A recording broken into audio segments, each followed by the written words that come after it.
My name is Duddy, set up builds and stuff. Today I've got an absolutely fantastic, broken, insane Titan build featuring the Mask of the Quiet One. You are going to be able to turn yourself into an extra turret in the Onslaught mode.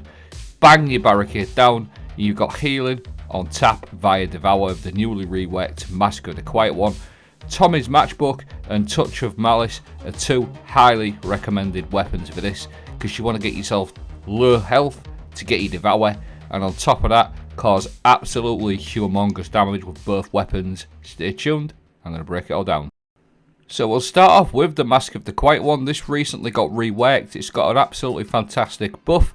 It grants ability energy when you are damaged, while you have a Void Super equipped, rapid final blows and final blows while critically wounded grant you Devour.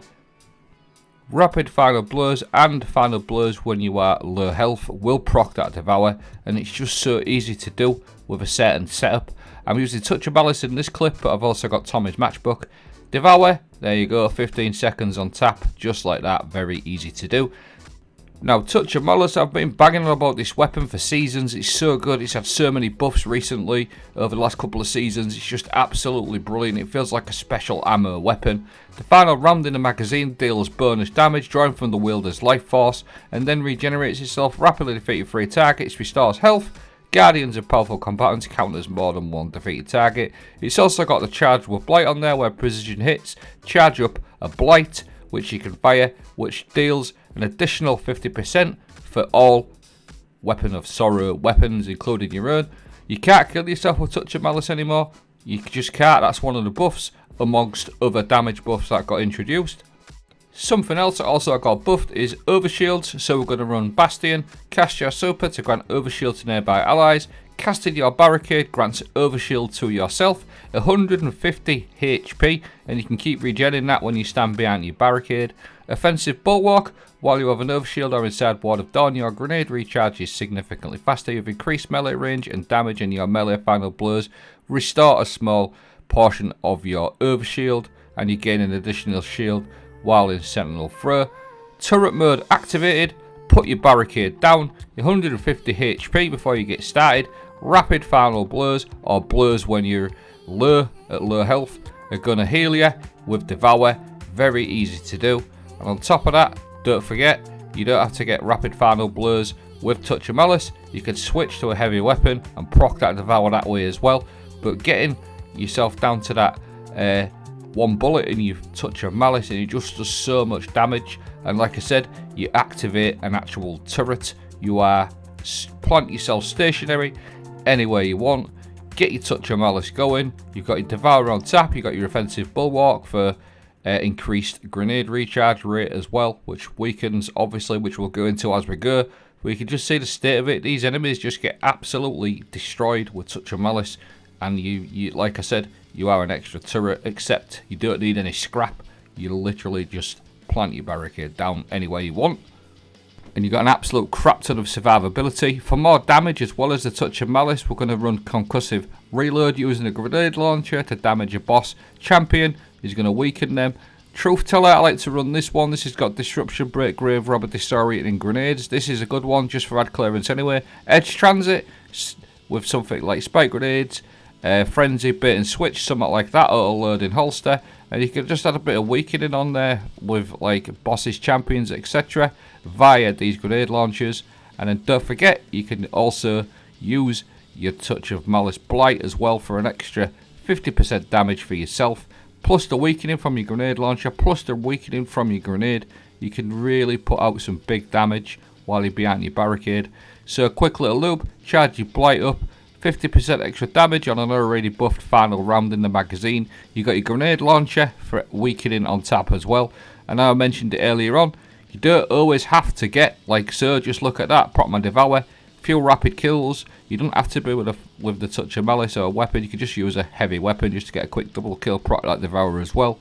But Touch of Malice with grenade launchers with a weakening, and your grenades for weakening, you got loads and loads of grenade recharge rate via the offensive bulwark. 150 HP when you're behind a barricade, plus Devour on tap, plus an absolute crap ton of damage from your Touch of Malice. It's just an absolute joke.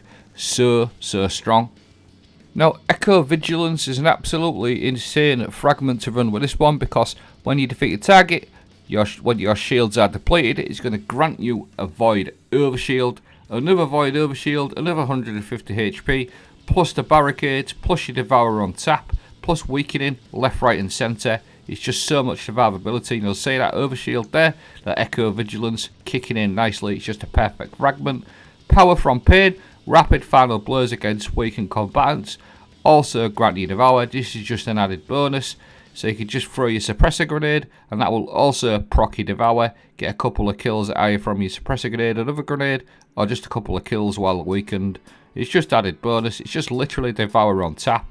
Survivability on tap is so good, so good.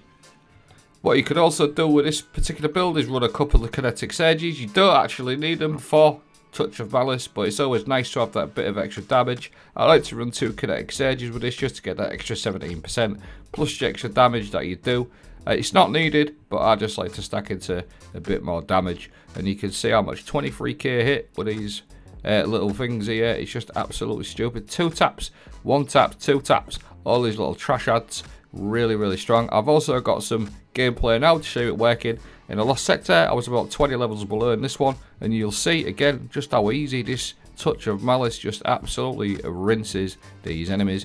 2 taps against the little little miners there. 1 tap, 2 tap, he just absolutely destroys them. You've got loads of survivability, and again, in the end of this clip, I really dice with death, but because I know I've got the Devour and the Echo Vigilance, gonna proc in a minute. Watch this. That full void overshield, 150 HP. Bish, bash, bosh. Look at the state of that. And on top of that, anti-barrier scout rifle, plus your weakening on your grenade launchers as well. And it absolutely destroys champions very nicely for a primary ammo weapon. It just feels so nice. What I'm going to do is show you my fragments, and then I'm going to show you some Tommy's matchbook gameplay. So the fragments, Echo Vigilance, which we've already touched on. Echo Vigilance will give you that nice 150 HP overshield whenever you're weak, plus your Devour from Mask of the Quiet One, and everything else from Mask of the Quiet One gives you. Echo of Undermining to make our void grenades weaker targets. Like I said, I like suppressor grenade, but you can run any grenade you want. Echo of Obscurity, finish at final blows, grant invisibility.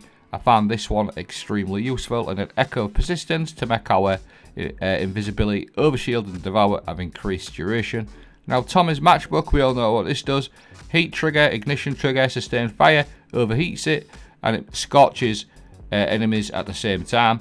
And this feels good, but not quite as good as Touch of Malice in my opinion. It's the reload for me on Tommy's matchbook lets it down, but it's still a valid option if you don't have Touch of Malice. Another weapon that is also pretty good with this one, Buried Bloodline, and also Choir of One. But to get that really big damage, you want to be looking at Touch of Malice, and also you want to be looking at Tommy's matchbook. But Choir of One, Bloodline, all work very nicely too. So yeah, that's pretty much the full build. Touch of Malice or your Tommy's matchbook will literally turn you into a turret. Become an extra turret, no scrap needed at all. You just self-supply yourself, bang yourself down, turn yourself into an Onslaught turret, and it's just an absolute joke. I hope you found this video helpful. Let me know what you think. If you've got Touch of Malice, I know quite a few people have got it, don't really use it. Get on it, trust me, it's an absolute monster. Thanks for watching, have a great day.